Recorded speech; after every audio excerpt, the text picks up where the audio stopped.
시간 오늘 예배 가운데 부어주실 하나님의 은혜를 기대하면서 잠시 침묵 가운데에서 기도하겠습니다.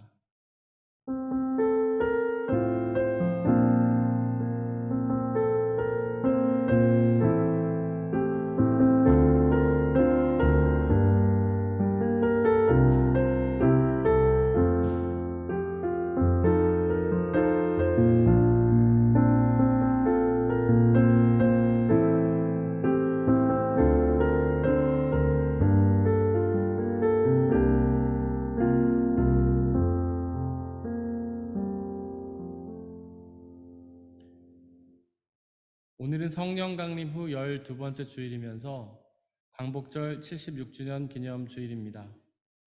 성령 하나님께서 우리 가운데 역사하시며 예수님이 십자가에서 이루신 구원을 이루어 가십니다. 그 성령의 충만함을 소망하며 함께 예배 드리겠습니다. 모두 자리에서 일어나십시오.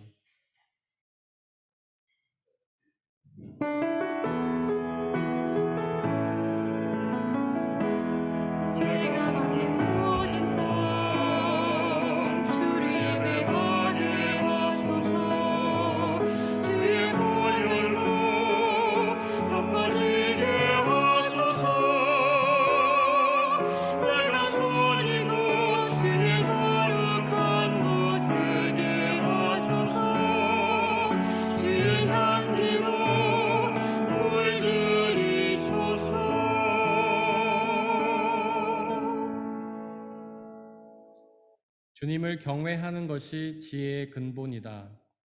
주님의 계명을 지키는 사람은 바른 깨달음을 얻으니 영원토록 주님을 찬양할 일이다. 하나님은 영이시니 예배하는 자가 영과 진리로 예배할지니라. 사도신경으로 우리의 신앙을 고백할 텐데 제가 입술로 고백할 테니 마음으로 함께 해주십시오. 나는 전능하신 아버지 하나님, 천지의 창조주를 믿습니다. 나는 그의 유일하신 아들, 우리 주 예수 그리스도를 믿습니다. 그는 성령으로 잉태되어 동정녀 마리아에게서 나시고 본디오 빌라도에게 고난을 받아 십자가에 못 박혀 죽으시고 장사된 지 사흘 만에 죽은 자 가운데서 다시 살아나셨으며 하늘에 오르시어 전능하신 아버지 하나님 우편에 앉아 계시다가 거기로부터 살아있는 자와 죽은 자를 심판하러 오십니다. 나는 성령을 믿으며 거룩한 공교회와 성도의 교제와 죄를 용서받는 것과 몸의 부활과 영생을 믿습니다. 아멘.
우리 주 예수 그리스도의 평화가 이 시간 함께 예배를 드리고 있는 모든 형제와 자매들에게 함께 하시기를 바랍니다. 아멘. 우리 주변에 계신 분들과 서로의 눈인사로 평화 인사를 나누고 자리 앉도록 하겠습니다. 주의 평화가 함께 하시기를 바랍니다. 주의 평화가 함께 하시기를 바랍니다. 주의 평화가 함께 하시기를 바랍니다. 이 시간에는 문석훈 집사님께서 저희를 대신해 기도해 주시겠습니다.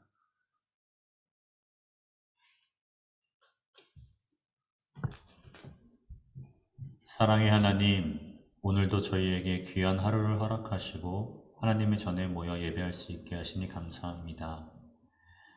이 시간 저희들의 마음을 지켜주셔서 온전히 주님께만 집중하는 예배 되게 하시고 주님의 가르침을 배우고 주님과 교제하는 이 시간을 사모하게 해주세요. 주님, 일상 속에서 우리가 얼마나 하나님과 교제하며 살고 있는지 또는 얼마나 주님의 말씀에 순종하며 하나님의 자녀로서의 사명을 다하고 있는지 돌아보게 하시고 회개하게 해주세요. 우리는 머리로는 말씀을 이해하지만 실제로 말씀대로 살기를 결심하고 행동으로 옮기는 것이 쉽지 않습니다. 나의 자아를 내려놓고 주님 명령대로 행하는 것이 너무나 어렵습니다. 원수를 용서하라 하셨지만 용서하지 않았고 이웃을 내 몸과 같이 사랑하라 하셨지만 사랑하지 않았고 나보다 남을 낮게 여기라고 하셨지만 그 누구보다 나 자신을 사랑하며 철저한 죄인으로 살았습니다. 주님께서는 행함이 없는 믿음은 죽은 믿음이라고 하셨습니다. 이제는 우리의 삶 가운데서 주님의 말씀에 순종하며 행함으로 살아내는 저희들 되게 해주세요. 그래서 어제보다는 오늘 조금 더 주님께 가까이, 조금 더 주님 마음에 합한 자들로 살아가는 은혜가 우리 중앙교회 모든 식구들에게 있기를 기도합니다. 오늘 말씀 전하실 목사님께도 성령님께서 함께 해주셔서 주님의 음성에 민감하게 반응하며 담대하게 주님의 말씀을 선포하게 하시고 또 듣는 저희들에게도 깨달을 수 있는 지혜와 은혜를 허락해 주세요. 우리들의 수고함이 드러나는 예배가 아닌 온전히 하나님만 높임 받으시고 찬양 받으시는 예배 되길 간절히 소망합니다. 이 시간 우리의 마음과 행동과 시간을 온전히 주님께 드립니다. 예수님의 이름으로 기도합니다. 아멘.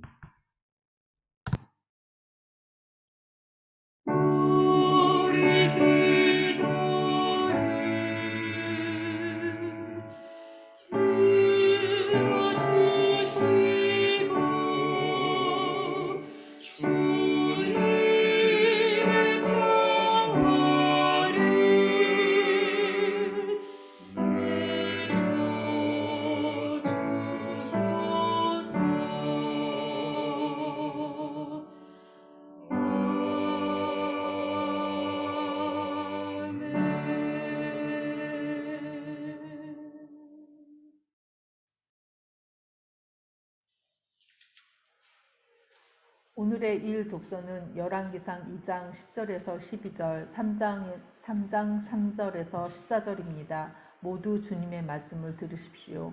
다윗은 죽어서 그의 조상과 함께 다윗성에 안장되었다. 다윗 왕이 이스라엘을 다스린 기간은 40해이다. 헤브론에서 7해를 다스리고 예루살렘에서 33해를 다스렸다. 솔로몬은 그의 아버지 다윗의 앉았던 자리에 앉아서 그 왕국을 아주 튼튼하게 세웠다. 솔로몬은 주님을 사랑하였으며 자기 아버지 다윗의 법도를 따랐으나 그도 여러 산당에서 제사를 드리며 분향하였다. 기브온에 제일 유명한 산당이 있었으므로 왕은 늘 그곳에 가서 제사를 드렸다. 솔로몬이 그때까지 그 제단에 바친 번제물은 1000마리가 넘을 것이다. 한 번은 왕이 그리로 제사를 드리러 갔는데 그날 밤에 기브온에서 주님께서 꿈에 솔로몬에 나타나셨다. 하나님께서 말씀하시기를 내가 너에게 무엇을 주기를 바라느냐 나에게 구하여라 하셨다. 솔로몬이 대답하였다. 주님께서는 주님의 종이여 나의 아버지인 다윗이 진실과 공의와 정직한 마음으로 주님을 모시고 살았다고 해서 큰 은혜를 베풀어 주시고 또 그 큰 은혜로 그를 지켜주셔서 오늘과 같이 이렇게 그 보좌에 앉을 아들까지 주셨습니다. 그러나 나의 하나님 주님께서는 내가 아직 어린 아이인데도 나의 아버지 다윗의 뒤를 이어서 주님의 종인 나를 왕이 되게 하셨습니다. 나는 아직 나가고 들어오고 하는 처신을 제대로 할 줄 모릅니다. 주님의 종은 주님께서 선택하신 백성, 곧 그 수를 셀 수도 없고 계산을 할 수도 없을 만큼 큰 백성 가운데 하나일 뿐입니다. 그러므로 주님의 종에게 지혜로운 마음을 주셔서 주님의 백성을 재판하고 선과 악을 분별할 수 있게 해주시기를 바랍니다. 이렇게 많은 주님의 백성을 누가 재판할 수 있겠습니까?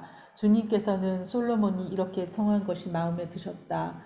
그러므로 하나님께서 그에게 말씀하셨다. 내가 스스로를 생각하여 오래 사는 것이나 부유한 것이나 원수 갚는 것을 요구하지 아니하고 다만 재판하는 데에 듣고서 무엇이 옳은지 분별하는 능력을 요구하였으므로 이제 나는 내 말대로 내게 지혜롭고 총명한 마음을 준다.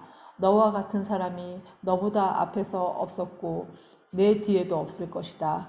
나는 또한 내가 달라고 하지 아니한 부귀와 영화도 모두 너에게 주겠다. 내 일생 동안 왕 가운데서 너와 견줄 만한 사람이 없을 것이다. 그리고 내 아버지 다윗이 한 것과 같이 내가 나의 길을 걸으며 내 법도와 명령을 지키면 내가 오래 살도록 해주겠다. 이것은 거룩하신 하나님의 말씀입니다.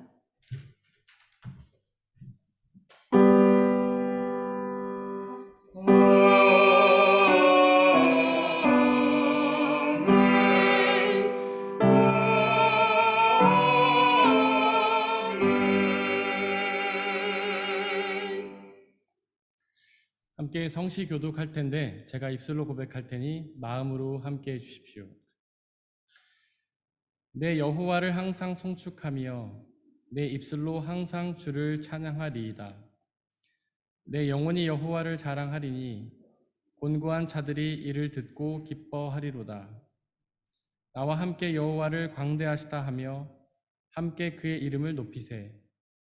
내가 여호와께 간구하매 내가 응답하시고 내 모든 두려움에서 나를 건지셨도다. 이 곤고한 자가 부르짖음에 여호와께서 들으시고 그의 모든 환난에서 구원하셨도다. 여호와의 천사가 주를 경외하는 자를 둘러 진치고 그들을 건지시는도다. 너희는 여호와의 선하심을 맛보아 알지어다. 그를 깊이 하는 자는 복이 있도다. 너희 성도들아 여호와를 경외하라. 그를 경외하는 자에게는 부족함이 없도다. 젊은 사자는 궁핍하여 줄일지라도 여호와를 찾는 자는 모든 좋은 것에 부족함이 없으리라. 아멘. 然后他给了我吃的菠萝，他给了我一个舌头。你是在看电视啊？ 오늘의 이 독서는 예배소서 5장 15절에서 20절입니다. 모두 주님의 말씀을 들으십시오. 그러므로 여러분 어떻게 살아가야 할지를 살피십시오. 지혜롭지 못한 사람처럼 살지 말고 지혜로운 사람답게 살아야 합니다. 세월을 아끼십시오. 때가 악합니다. 그러므로 어리석은 자가 되지 말고 주님의 뜻이 무엇인지를 깨달으십시오. 술에 취하지 마십시오. 거기에는 방탕이 따릅니다. 성령의 충만함을 받으십시오. 시와 찬미와 신령한 노래로 서로 화답하며 여러분의 가슴으로 주님께 노래하며 찬송하십시오. 모든 일에 언제나 우리 주 예수 그리스도의 이름으로 하나님 아버지께 감사를 드리십시오. 이것은 거룩하신 하나님의 말씀입니다. 아멘. 오늘의 삶 독서는 마태복음 4장 1절에서 11절입니다. 모두 주님의 말씀을 들으십시오. 그때 예수께서 성령에게 이끌리어 마귀에게 시험을 받으러 광야로 가사 40일을 밤낮으로 금식하신 후에 줄이신지라.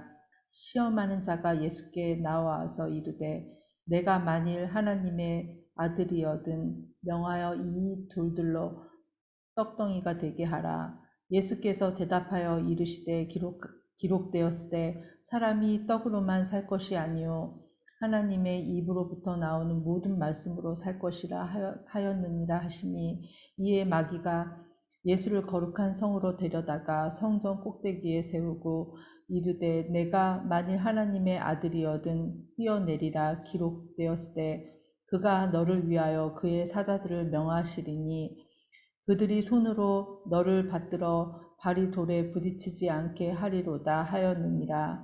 예수께서 이르시되 또 기록되었으되 주 너희 하나님을 시험하지 말라 하였느니라 하시니, 마귀가 또 그를 데리고 지극히 높은 산으로 가서 천하 만국과 그 영광을 보여 이르되 만일 내게 엎드려 경배하면 이 모든 것을 내게 주리라.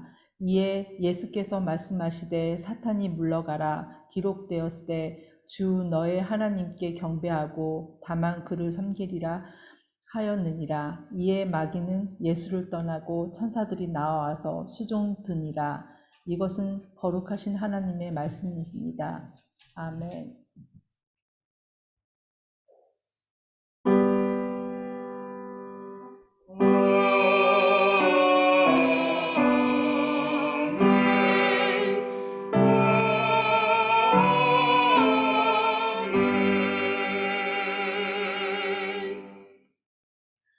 파루시아 성가대가 찬양으로 하나님께 영광 돌려주시겠습니다.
시간에는 양현주 목사님께서 귀한 말씀 전해주시겠습니다.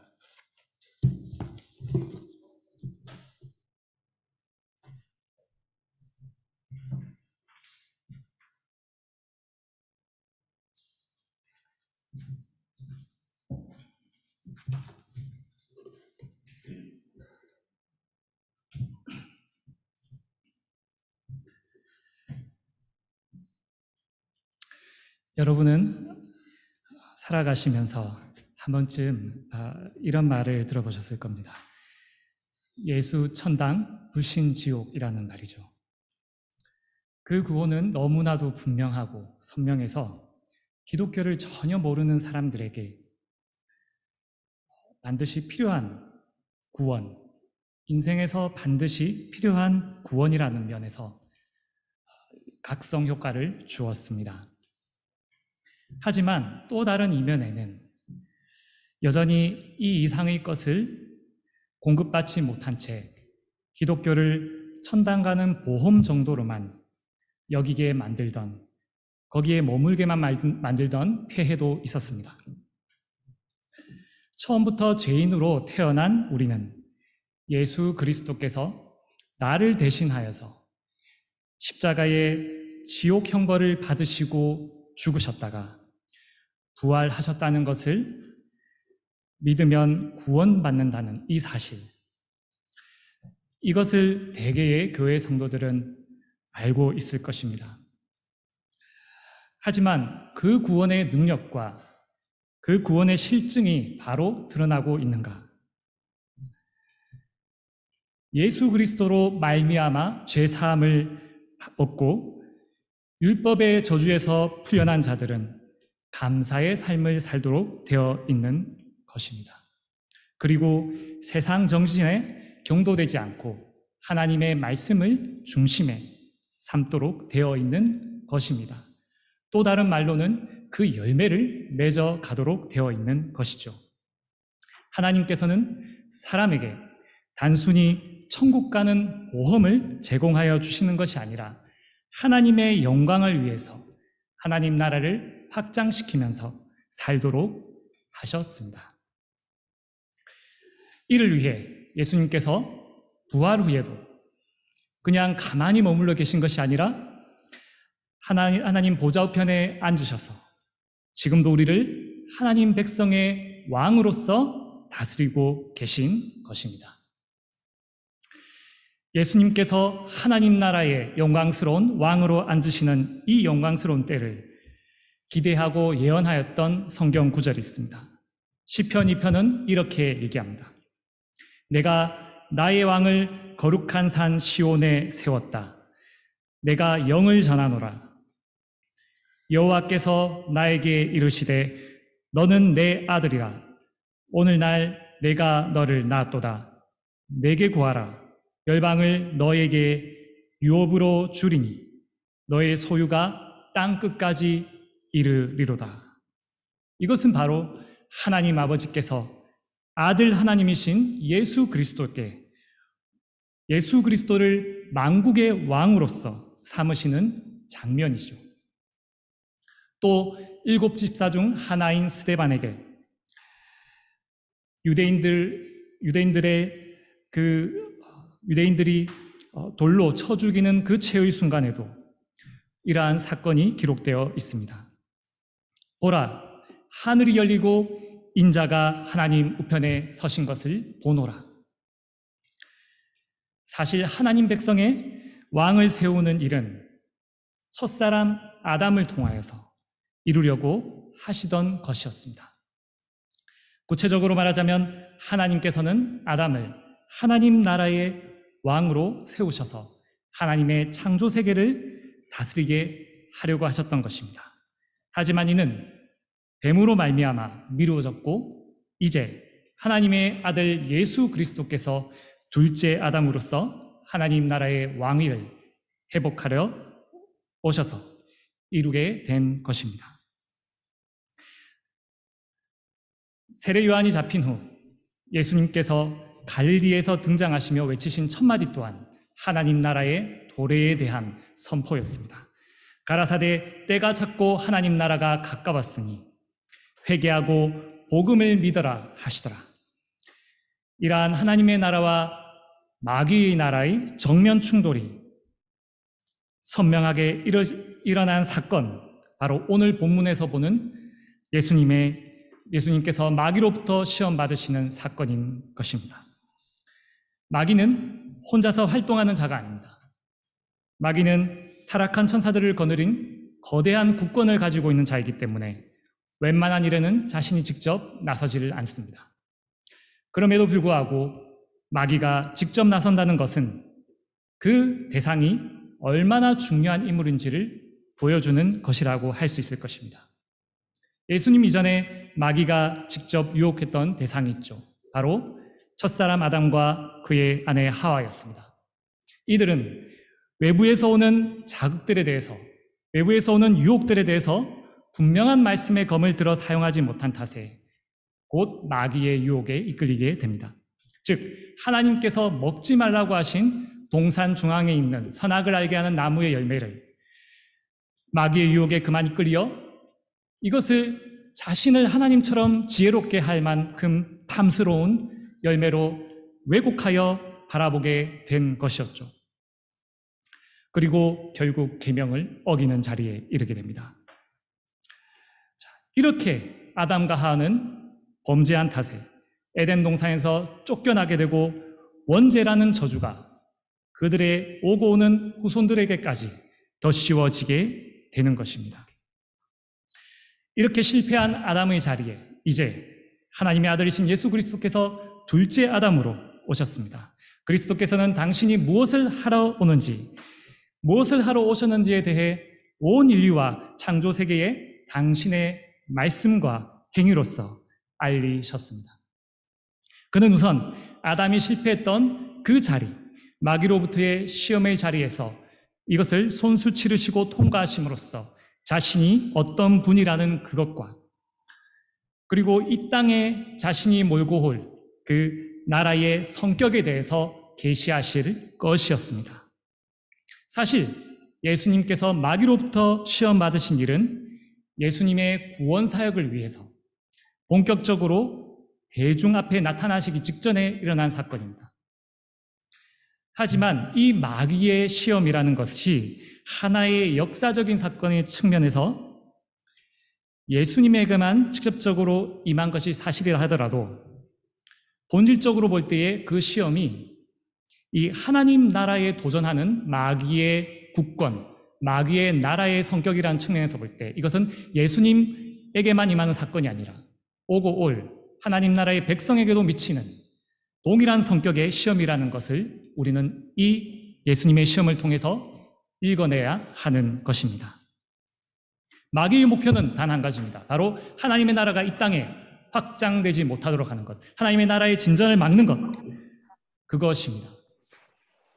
아까 첫사람 아담의 때에 대해서 말씀드렸지만 하나님께서는 아담과 하와를 창조하시고 생육하고 번성케 하셔서 온 땅에 가득하여 땅을 정복하고 땅끝까지 다스려서 하나님 당신께 존귀와 영광을 돌리도록 명하셨습니다. 그리고 하나님의 형상을 닮은 그 모든 자들이 이 땅에 가득하게 될 때 그 나라는 자연히 하나님의 나라가 되는 것이며 하나님의 통치가 임하는 나라가 되는 것입니다. 마귀는 이때부터 하나님 나라에 대해 왜곡된 관념을 불어넣었습니다. 그리고 그 나라의 성격이 변질되어서 실패케 되도록 기도하였습니다. 여기서 그가 사용했던 전략이 무엇이냐? 바로 하나님이 없어도 약속되었던 복, 그 축복이 너희들 스스로에게 하나님과 관계 맺지 않은 그 자들에게도 임한다는 것이었습니다. 하나님께 순종하지 않아도 스스로의 능력으로 여전히 상을 획득할 수 있다. 여전히 하나님의 명령을 순종하지 않아도 너에게 영생이 주어지고 너희는 너희끼리 행복하게 살 수 있다. 그러므로 하나님과 관계를 끊고 독립적으로 행하라. 그것이 어떠한 것이든 간에, 그것이 세상에서 어떻게 불리던 것이든 간에 상관없다. 이것이 마귀의 의도였던 것입니다. 그는 에덴 동산에서 이렇게 말합니다. 너희가 결코 죽지 아니하리라.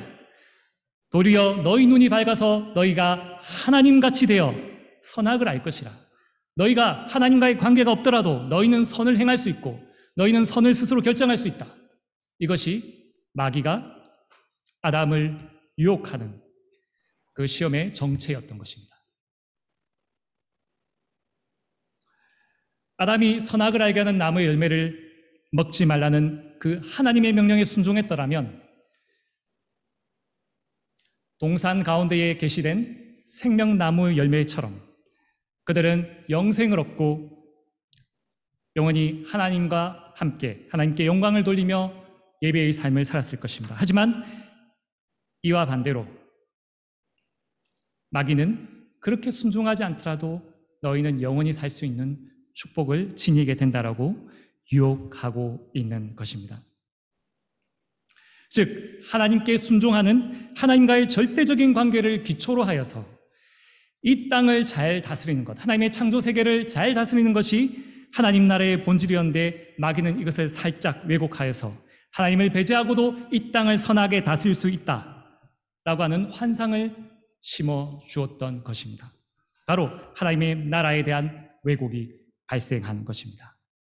자, 이제 하나님 나라의 확장에 실패한 아담의 뒤를 이어 다시 회복하러 오신 이가 있으니 바로 예수 그리스도였습니다. 마귀는 예수 그리스도 앞에 나타나 세 가지의 시험을 내어놓습니다. 누가복음과 마태복음의 순서 제시가 조금 다르긴 하지만 마태복음의 순서를 따른다면 첫 번째 시험은 40주야 금식으로 줄이신 예수님 앞에서 이 돌들을 떡으로 만들어 보라 하는 것이었죠. 두 번째는 성전 꼭대기 올라가 하나님의 아들이거든 뛰어내리라 한 것이었고, 마지막 세 번째는 지극히 높은 산으로 올라가서 세상 만국을 다 보여주며 마귀에게 절하고 경배하면 이 세상 모든 것을 다 준다고 한 것입니다. 이 중 세 번째 시험이 오늘 우리의 주제와 깊이 연관됩니다. 바로 마태복음 4장 8절에서 11절까지의 말씀입니다. 제가 다시 한번 이 부분을 읽어보겠습니다.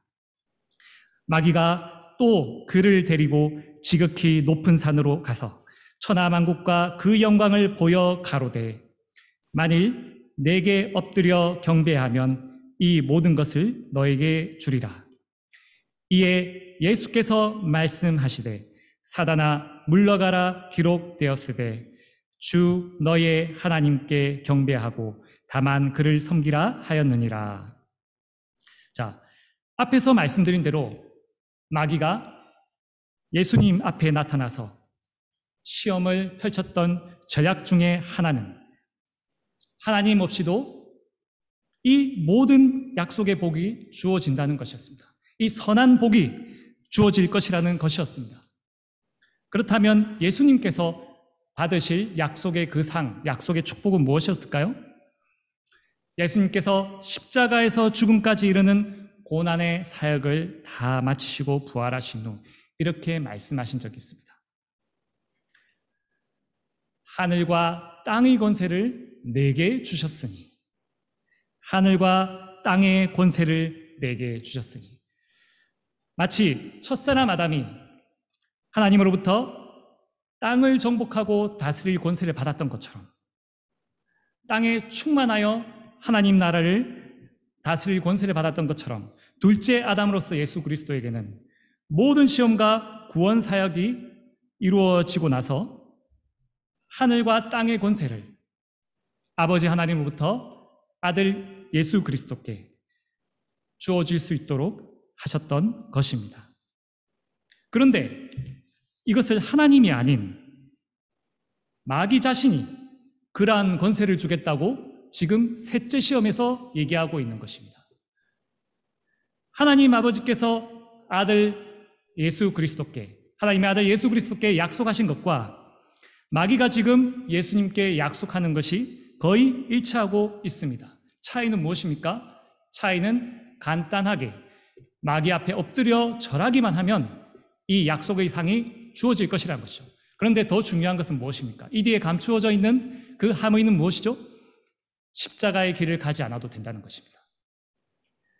십자가의 죽음이 아니라도 마귀 앞에 엎드려 절하고 경배하기만 하면 약속에 주어질 그 상, 하늘과 땅의 모든 권세, 그리고 예수 그리스도가 왕이 되어서 하늘과 땅의 모든 권세를 가지고 다스리는 그 세상이 온다는 것입니다. 십자가의 길이 아니라도, 십자가에서의 죽음, 대속 죽음이 아니라도 간단히 마귀 앞에 경배하기만 하면 그 일이 일어난다는 것입니다. 참으로 달콤한 유혹이죠. 예수님께서는 이에 대해 이렇게 반응하십니다. 주 너의 하나님께 경배하고 다만 그를 섬기라. 즉 하나님께 대한 경배, 하나님을 섬기고 하나님께 순종하는 것, 그것이 1번이라는 것이죠. 하나님에 대한 참된 경배가 아니면, 그리고 말뿐만의 경배가 아닌 하나님께서 명하신 그 계획, 십자가 상의 죽음, 십자가 위에서의 죽음, 십자가 위에서의 만인을 위한 대속 죽음이라는 그 고난의 길을 통해서가 아니면 아무리 약속된 것을 이루고 지상 천국을 이룬다 하더라도 그것은 하나님 나라의 것이 아니게 되는 것입니다. 우리는 역사 가운데서 이러한 것들을 무수히 보아왔습니다. 당장 하나님의 아들 예수님께서 이 땅에 오셨던 그때에도 구약에 자신들을 구원하러 올 메시아께서 죄를 위하여 죽어야 한다는 예언이 있음에도 불구하고 예수님이 태어난 그곳, 예수님이 그들의 민족 가운데 오셨던 바로 그들, 유대인들은 이를 무시하고 예수 그리스도를 박해하였던 것입니다. 왜 그랬습니까? 유대인들은 자신들의 민족 국가를 로마의 압제로부터 독립시켜줄 기적의 메시아, 승리의 메시아를 바랐던 것입니다. 고난의 메시아, 십자가의 메시아가 아니라 기적의 메시아, 승리의 메시아를 바랐던 것이죠.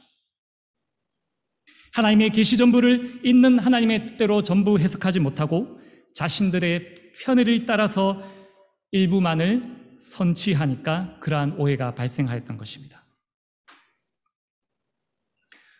하지만 여러분, 죄의 문제가 해결되지 않으면, 하나님께서 약속하셨던 십자가의 길의 방법이 아니라면 그 누구도 하나님을 볼 수 없고 하나님의 백성이 될 수 없으며 그로부터 어떠한 능력도 발휘할 수 없는 것입니다. 과거 로마 제국에 기독교가 도입될 때도 마찬가지였습니다. 로마 제국은 끊임없이 기독교를 박해해 오다가 콘스탄티누스 1세 때 밀라노 칙령으로 기독교를 공인하고 관용 정책을 펴나가게 됩니다. 이는 콘스탄티누스가 전쟁을 수행하는 과정에 꿈에서 그 십자가에 어떤 십자가의 성호가 떠올랐는데 그것을 병사들의 옷과 깃발에 새겨 넣어서 치른 전쟁에서 승리했기 때문에 이건 기독교의 하나님이 도와준 것임이 틀림없다라고 확신한 콘스탄티누스의 그러한 사례의 덕분이었습니다. 그래서 기독교를 공인하게 되죠. 심지어 나중에는 국교로, 로마의 국교로 채택되는 놀라운 일이 발생하게 됩니다. 이뿐 아니라 로마 시대 이후에도 기독교를 받아들이는 그 외부의 이방인들, 프랑크족이나 고트족, 이런 족들에게도, 이 게로만 민족들에게도 다른 민족과의 전쟁에서 승리케 하시는 하나님이라는 그 신관이 아주 강력하게 작용하게 됩니다. 그리고 이러한 기독교의 확장을 기뻐했던 자들은 십자가를 통한 인간의 죄의 문제를 해결하는 것 없이 기독교라는 종교가 널리 전파되는 것으로 만족하였던 것입니다. 그렇게 해서 정착된 로마의 기독교는 중세라는 시대를 들어서면서 카톨릭화하게 됩니다. 그리고 기독교의 수장은 교황이라는 이름으로 심지어 그에게 죄를 사하는 권세까지도 주어지게 되는 것입니다. 그렇게 해서 나온 것이 죄를 사하는 증서, 면죄부입니다. 그리고 그 외에도 가톨릭의 성직자 그룹은 오직 예수 그리스도를 믿음으로 말미암는 구원이라는 복음을 가리는 여러 장치들을 만들어냅니다. 즉 율법의 정죄를 거쳐서 십자가에서 예수 그리스도의 죽으심과 부활을 대면해야 하는데 그러지 않아도 인간이 만들어낸 여러 구원의 장치, 미신들, 온갖 성물들, 유품들 이런 것들을 보고 경배하면 그것이 공로가 되어 천국에 갈 수 있는 단계에 도달한다는 그 이론을 만들어내게 되는 것입니다. 십자가를 거치지 않아도 괜찮다는 이러한 전략은 또 이후에 다른 모습으로 등장하게 됩니다. 2차 세계대전의 독일 교회가 바로 그러하였습니다. 독일 교회의 상당수는 히틀러의 아리안족 신화에 경도되고 히틀러를 메시아적 인물로 지지하였죠. 그들은 예수 그리스도를 죽음에 이르게 했던 유대인들이 그에 대한 죗값을 받아도 싼 것으로, 죗값을 받아도 되는 것으로 정당화하고 유대인 학살을 지지하였습니다. 이상의 모든 것들은 하나님 나라에 대한 오해에서 비롯되었던 것입니다. 세상의 정치나 사회적 힘의 수단을 취함으로써 교회가 건강히 존재할 수 없습니다. 오히려 엄청난 부작용의 결과를 초래하게 되는 것입니다. 하나님 나라의 확장은 순전히 십자가의 복음으로부터 출발해야 하는 것입니다. 자신이 하나님 앞에서 얼마나 용서받을 수 없는 죄인인가, 거기서부터 출발해서 율법의 정죄를 거쳐서 예수 그리스도 앞에 나가야 하는 것입니다. 자신에게서는 더 이상, 자신으로부터는, 자신의 혼자 힘으로는 더 이상 구원의 소망이 없다는 그 막다른 골목에서 자신이 받아야 할 그 영원한 형벌, 그것을 하나님의 아들이신 예수 그리스도께서 대신 십자가 위에서 이 형벌을 받으셨다는 것, 온전히 하나도 남김없이 다 받으셨다는 것을 믿게 될 때, 그리고 그렇게 죽으셨을 뿐만 아니라 예수님께서 부활하신 것처럼 우리를 또한 부활시키셨고 부활시키실 것을 또 믿을 때에 새 생명의 역사가 우리 옛사람의 본성을 뚫고 비로소 활동을 하기 시작하는 것입니다. 바로 은혜의 역사입니다. 이것이 없이는 아무리 껍데기로 기독교의 옷을 입는다 하더라도 하나님 앞에서는 아무런 소용이 없는 것입니다. 십자가의 그리스도를 통하지 않는 승리의 하나님, 힘의 하나님에 대한 신앙은 결국 유대인 학살이라는 엄청난 역사의 오점을 남기고 역사 저편으로 사라져 갔습니다.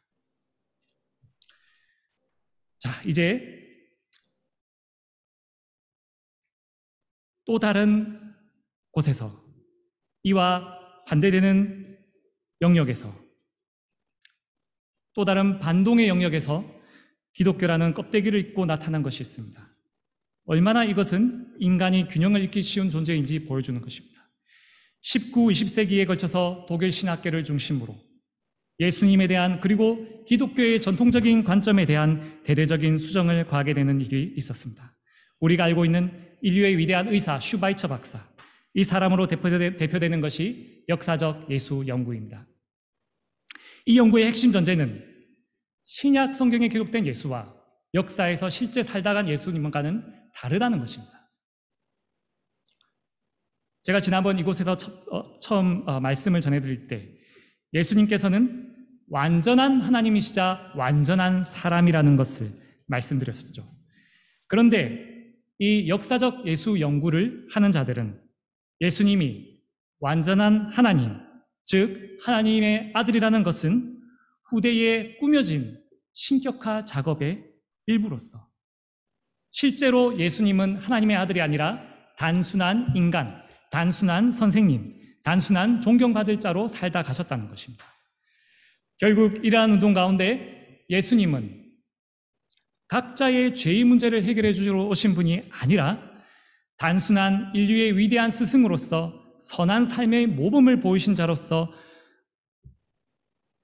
우리가 예수님으로부터 배울 것은 단지 이러한 예수님의 삶의 모습일 뿐이라는 것을 주장하였던 것이죠.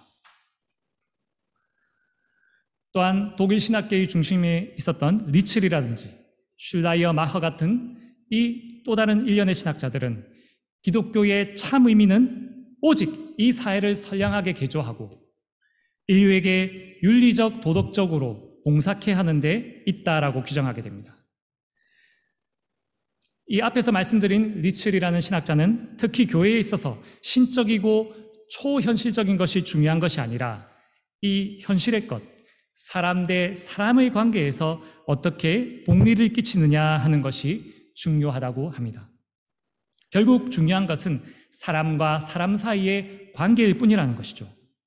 그것이 이 세상에 강력한 영향을 끼쳤습니다. 그리고 19, 20세기에 이것과 더불어 새로운 사회주의라는 물결이 이 도시 문명과 함께, 도시 문명의 병폐와 함께 일어나서 가령 노동자와 고용주 사이의 노사 문제라든지 이 고용 문제에 전념하는 교회와 기독교 집단이 생겨나게 되는 것입니다. 자, 성경을 보면 사실 이러한 현대의 경향을 뒷받침하는 듯한 구절이 적지 않게 있는 것을 발견하게 됩니다. 요한 1서에서는 이렇게 기록되어 있습니다. 누가 이 세상 재물을 가지고 형제의 궁핍함을 보고도 도와줄 마음을 막으면 하나님의 사랑이 어찌 그 속에 거할까 보냐. 자녀들아, 우리가 말과 혀로만 사랑하지 말고 오직 행함과 진실함으로 하자. 또 다른 곳에서는 이렇게 기록되어 있죠. 누구든지 하나님을 사랑하노라고 그 형제를 미워하면 이는 거짓말하는 자니 보는 바 그 형제를 사랑치 아니하는 자는 보지 못하는 바 하나님을 사랑할 수가 없느니라.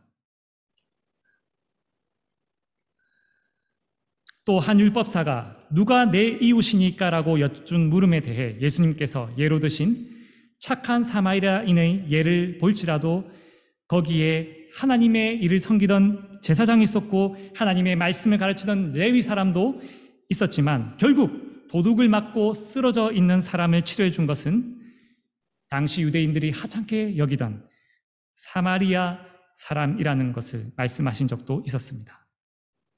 이런 것들을 볼 때 마치 성경은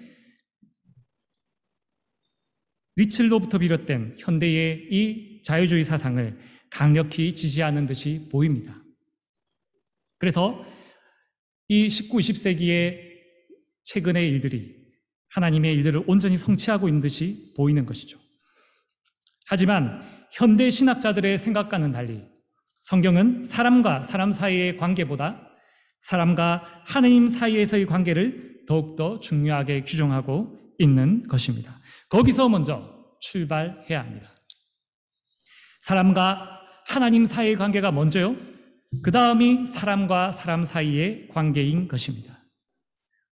오순절 이후에 사도 베드로와 요한이 제9시 기도 시간에 맞춰 성전에 올라갈 때 나면서 안전뱅이 된 사람이 때마침 성전 문 앞에 있었습니다. 그 사람은 무언가 얻을 것이 있을까 하여 성전 안으로 들어가려던 두 사람에게 구걸하였습니다. 현 시대가 기독교에 대해 요구하는 것에 비추어 볼 때 두 사도가 열리를 제쳐놓고 금전적으로든 실제로 형편적으로든 이 사람의 편리를 제공하는 것이 가장 우선적이고 적합한 행동이었을 것입니다. 하지만 성경에서 두 사도는 어떻게 하였습니까? 은과 금은 내게 없거니와 은과 금은 내게 없거니와로부터 시작합니다. 자, 안전뱅이가 실제로 현실에서 요구하는 은과 금이 없다는 것입니다. 교회는 사회에서 현실적인 요구에 응대하는 것이 첫 번째가 아니라는 것입니다. 대신에 뭐라고 말합니까? 대신에 내게 있는 것으로 너에게 주노니 나사렛 예수 그리스도의 이름으로 일어나 걸으라. 교회는 사회가 요구하는 것에 맞춰서 뭔가를 내놓는 것이 아니라 교회가 원래 가지고 있는 것을 주는 것입니다. 그것은 주 예수 그리스도의 이름입니다. 주 예수 그리스도의 이름으로 죄사함을 받고 회복함을 얻는 것이 첫 번째입니다. 예수님께서 수많은 기적을 베푸셔서 중풍병자 등을 고치실 때도 가장 먼저 하신 말이 무엇이었습니까? 작은 자야, 너의 죄가 사함을 받았느니라. 선한 사마리아인의 비유에서도 마찬가지입니다. 사실 율법사가 예수님께 애당초 여쭈었던 것은 누가 내 이웃이니까? 라는 질문이 아니었습니다. 원래는 무엇을 하여야 내가 영생을 얻으리까?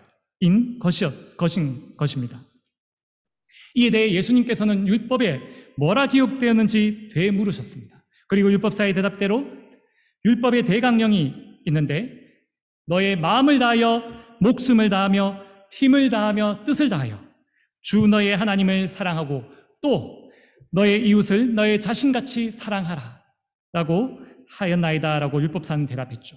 그러자 곧 이를 행하면 살리라 라고 예수님께서 말씀하셨습니다. 자, 율법의 대강령이 말하는 강조점을 잘 보십시오. 하나님을 사랑하는 명령에서는 너의 마음과 목숨과 힘과 뜻을 다하여 라고 되어 있고, 이웃을 사랑하라는 명령에서는 내 자신같이 라고 되어 있는 것입니다. 다른 말로 하면 이웃 사랑은 자기의 사랑을 넘어서지 않는 것입니다. 반면 하나님 사랑은 자기를 사랑하는 것 이상을 요구하고 있습니다. 너의 목숨도 다해서 사랑해라. 그러므로 너 자신보다 더 사랑해야 되는 것이 아니냐라고 하고 있는 것입니다. 다른 곳에서도 예수님은 하나님의 사랑에 대한 것을 말씀하실 때 누구든지 자기의 목숨까지라도 미워하지 않고는 내 제자가 되지 못한다라고 하셔서 더 큰 절대의 사랑을 요구하셨습니다. 하지만 이웃사랑은 절대의 사랑까지는 아닙니다. 사마리아인의 비유에 따른다면 이웃은 그 사람이 자기와 평소에 친한 사람이든 아니면 먼 곳에 있는 사람이든지 간에 인생의 최소한도의 수요조차 결핍되어 있는 정말 그 생명이 경각에 달한 그 자가 이웃이며, 그것을 볼 때 온정을 베푸는 태도가 이웃의 사랑인 것입니다. 하지만 그것을 넘어서서 누군가 하나님의 길과 다른 자신의 죄악과 정욕을 향해서 달려가고 있는데 그것을 원조하는 것은 덕이 아닌 것입니다. 최근 전 세계를 뜨겁게 달구는 젠더 이슈 또한 그렇습니다. 젠더가 무엇입니까? 자연적인 성을 얘기하는 것이 아니라 사회적으로 인정되는 성입니다. 자, 이러한 젠더 이슈에 대해서 마치 이들을 편드는 것이 정의인 듯이 달려드는 기독교 그룹들이 있습니다. 하지만 그리스도인은 시대의 정신에 휩쓸리지 말아야 하는 것입니다. 오직 하나님을 경배하고 하나님께 순종하는 것이 첫 번째가 되어야 하는 것입니다.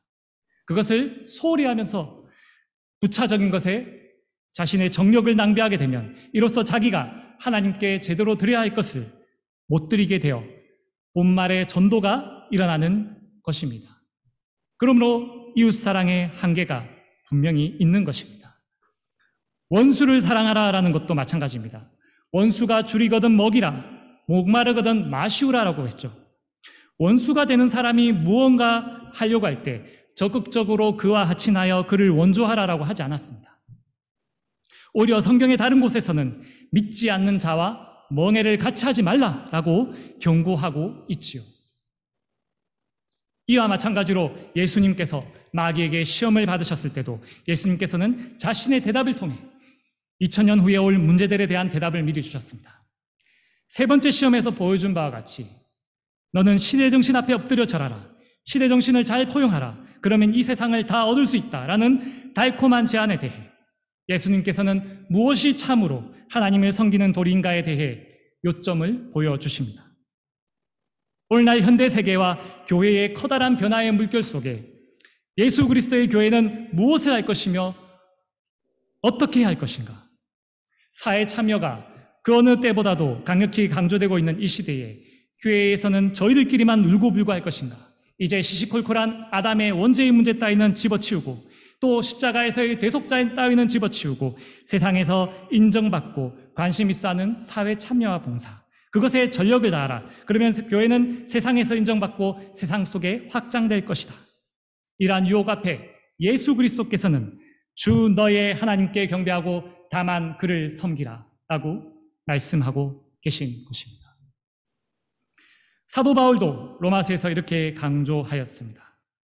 너희는 이 세대를 본받지 말고 이 세대를 본받지 말고 이 세대를 본받지 말고 오직 마음을 새롭게 함으로 변화를 받아 하나님의 선하시고 기뻐하시고 온전하신 뜻이 무엇인지 분별하도록 하라. 이렇게 하나님 나라의 백성답게 예수님께서 이겨내신 시험의 내용을 따라서 주 하나님을 바르게 섬겨 신앙의 순서에 따라 참된 이웃사랑을 실현하는 것에 대해 우리 함께 살펴보았습니다. 다름슈타트 교회 여러분, 여러분이 지금까지 잘 해오셨듯이 여러분의 목자이신 목사님의 말씀을 잘 받들어서 예수 그리스도와 함께 십자가에 옛사람이 못 박힌 자로서 참으로 아름답고 거룩한 교회를 이루어 가시기를 전심으로 기원합니다. 시대의 정신에 휩쓸리지 않고 하나님의 구원 진리의 복음을 알리는 세상의 빛과 소금으로 여전히 굳건히 서 있는 교회, 다름슈타트 교회를 주님께서 마지막 날까지 영광스럽게 이루실 것을 확신하며 이를 위해 간절히 축원합니다. 기도하겠습니다. 사랑과 은혜의 하나님 아버지, 감사합니다. 오늘 우리가 예수 그리스도의 세 번째 시험을 통하여서 살펴봤던 것처럼 하나님, 그 예수 그리스도의 말씀인 주 너의 하나님을 경배하고 다만 그를 섬기라, 그 말씀이 우리의 내리에 깊이 박혀서 이 시대 앞에서 갈대와 같이 흔들리지 아니하고 그 예수 그리스도라는 반석에 굳건히 두 다리를 딛고 서서 세상 위에 빛과 소금으로서 그 빛이 꺼지지 않고 굳건히 서 있는 우리 성도들 될 수 있도록 인도하여 주시옵소서. 감사드리며 예수 그리스도의 이름으로 기도드렸습니다. 아멘.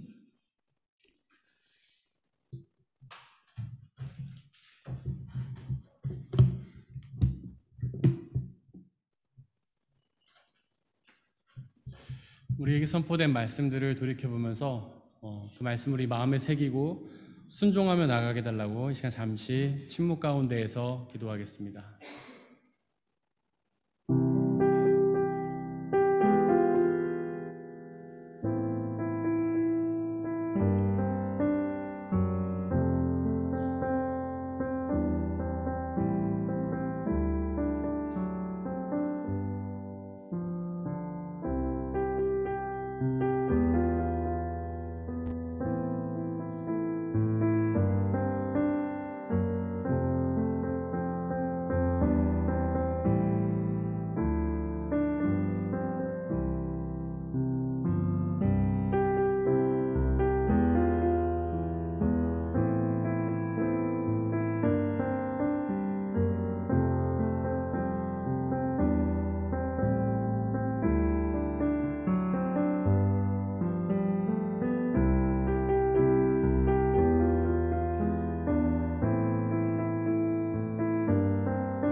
말씀 우리 주 예수 그리스도의 이름으로 기도드렸습니다.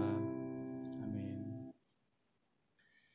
주님이 가르쳐주신 기도로 함께 기도하겠습니다. 제가 입술로 고백할 테니 마음으로 함께 해주십시오. 하늘에 계신 우리 아버지, 아버지의 이름을 거룩하게 하시며 아버지의 나라가 오게 하시며 아버지의 뜻이 하늘에서와 같이 땅에서도 이루어지게 하소서. 오늘 우리에게 일용할 양식을 주시고 우리가 우리에게 잘못한 사람을 용서하여 준 것 같이 우리 죄를 용서하여 주시고 우리를 시험에 빠지지 않게 하시고 악에서 구하소서. 나라와 권능과 영광이 영원히 아버지의 것입니다. 아멘.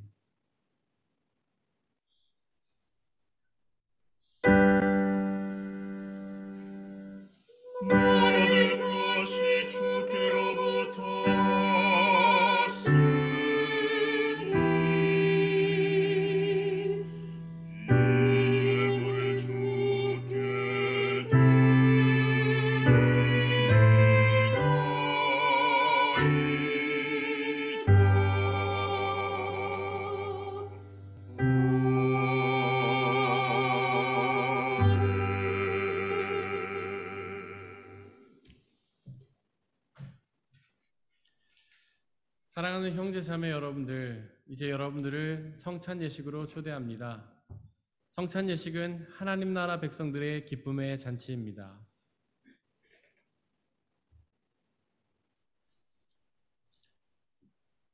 우리 주 예수 그리스도께서 잡히셨던 날 밤에 제자들을 모으시고는 떡을 떼사 하늘을 우러러 축사하시고 나눠주시며 말씀하시기를 받아 먹으라. 이것은 너희에게 주는 내 몸이니라. 이것을 행하여 나를 기억하라.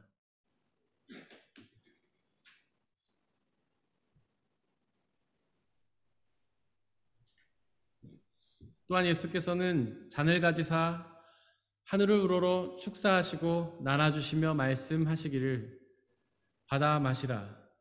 이것은 너희의 죄를 사하기 위하여 흘리는 나의 피 곧 언약의 피니라. 이것을 행하여 나를 기억하라.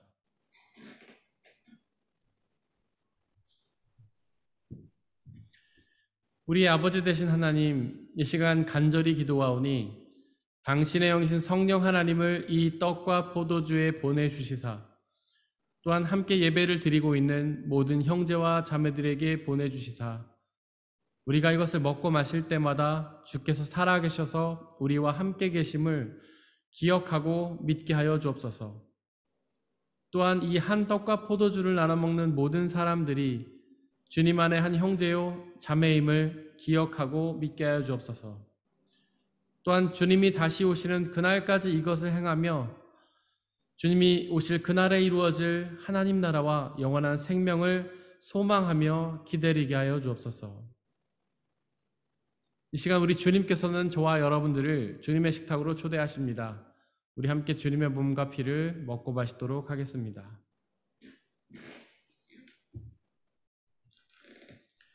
주님의 몸입니다.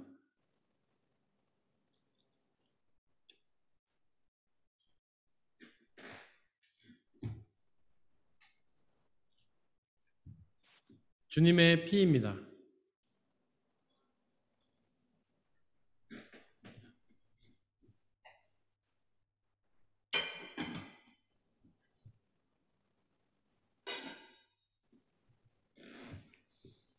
비록 우리가 이것을 직접 행하지는 못하지만 이 성찬의 은혜가 여러분들과 함께 하시기를 간절히 소원합니다. 우리 함께 중보의 기도를 드리겠습니다. 오늘은 우리에게 말씀을 전해주신 양현주 목사님과 그의 가정 그리고 그의 학업을 위해 기도해 주시기를 바랍니다. 하나님께서 우리 목사님을 특별히 불러 세우셔서 목사로 삼으시고 또 이 땅 가운데 인도하셔서 주님의 또 진리들을 공부하게 하여 주시고 삶을 이곳 가운데 이끌어 주셨는데 하나님께서 늘 함께 하여 주시며 그의 앞길을 비춰주시고 항상 주님의 음성에 귀를 기울이며 주님의 말씀에 순종하며 주님의 말씀을 나누며 주님 주시는 참된 기쁨과 자유를 누리며 또 나누는 그런 귀한 사역 감당하게 해달라고 우리 목사님과 그의 가정을 위해 이 시간 함께 침묵으로 중보 기도하겠습니다.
우리를 사랑하시는 아버지 하나님, 당신은 우리를 끝까지 사랑하셔서 비록 우리가 범죄함으로 주님의 곁을 떠났지만 하나님은 우리를 탓하지 않으시고 또 포기하지 않으시고 당신의 아들을 보내 우리에게 구원의 길을 열어주심을 감사를 드립니다. 하나님, 그러나 우리의 대적, 우리의 원수 사탄은 우는 사자와 같이 늘 우리를 삼키려고 두루 다니며 우리를 공격하고 유혹하는데 아버지 하나님, 우리가 성령으로 충만함으로 영적으로 예민하여져서 그들의 공격을 우리가 깨닫고 이겨내며 막아내게 하여 주시옵소서. 사탄은 점점 교모하게 우리를 유혹합니다. 이 시대정신으로 둔갑하여 많은 사람들을 그 길로 유혹하고 있습니다. 달콤한 말로, 합리적인 말로, 논리적인 말로 우리를 유혹합니다.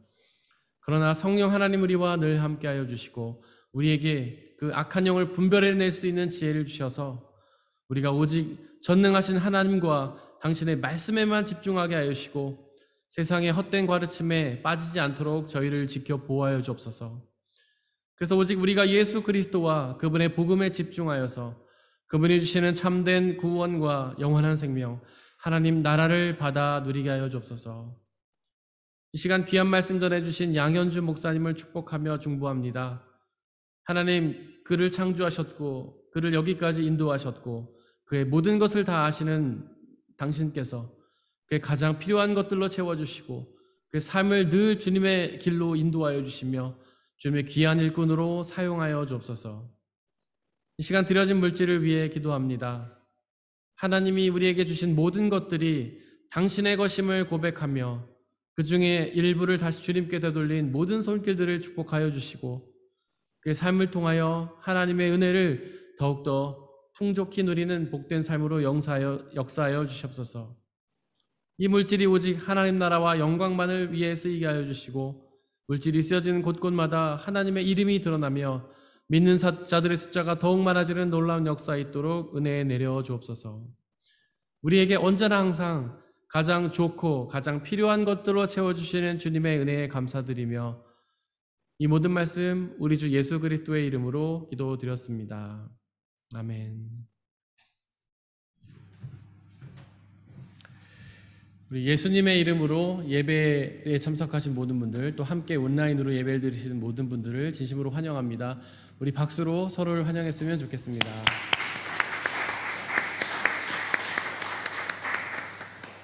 네, 오늘 귀한 말씀의 은혜를 나눠주신 양현주 목사님께도 우리 감사의 박수를 드렸으면 좋겠습니다.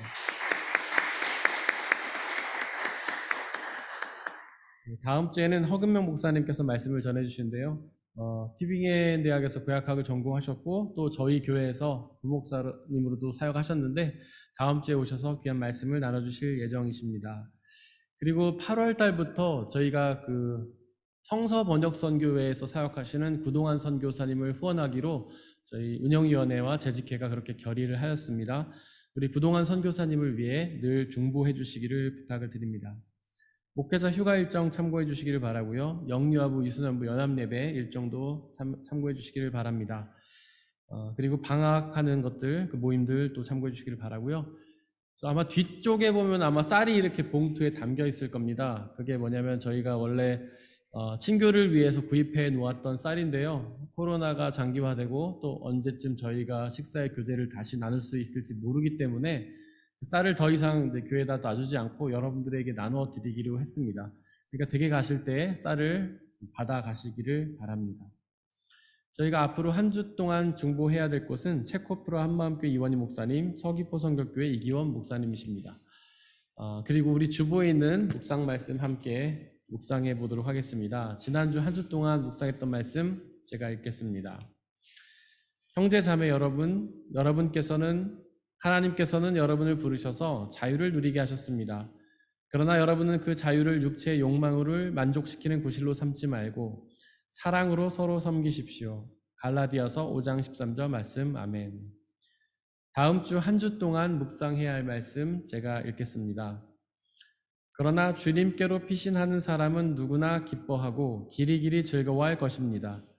주님을 사랑하는 사람들이 주님 앞에서 기쁨을 누리도록 주님께서 그들을 지켜주실 것입니다. 시편 5편 11절 말씀. 아멘. 그리고 우리 지난 주간에 전인재 성도님의 아버님께서 우리 하나님의 부르심 받고 소천을 하셨습니다.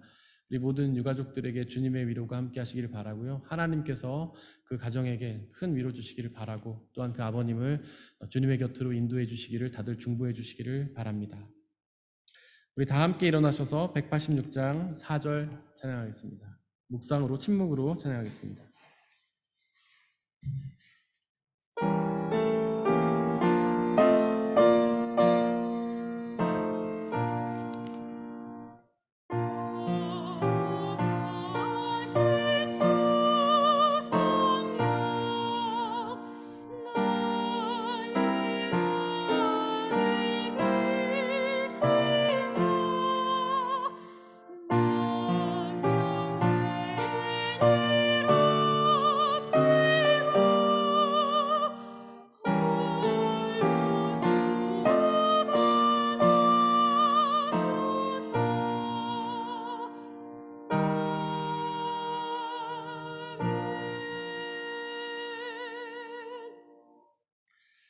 사랑하는 형제 자매 여러분들, 하나님께 예배를 드렸으니 이제 세상으로 삶의 자리로 나아가시기를 바랍니다.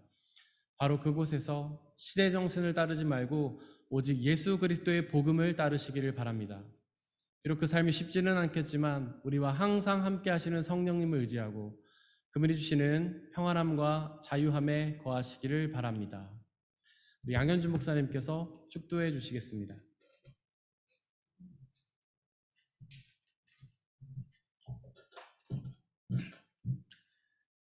이제는 우리 주 예수 그리스도의 은혜와 하나님 아버지의 무한하신 사랑과 보혜사 성령님의 감화, 감동, 교통하심이 시대 정신에 휩싸이지 않고 시대 정신을 극복하며 참된 구원의 복음의 진리를 전파하는, 그러며 하나님의 나라를 확장시켜가는 다름슈타트 교회 성도들의 머리 위에, 그 가운데에 이제부터 영원토록 함께 있을지어다. 아멘.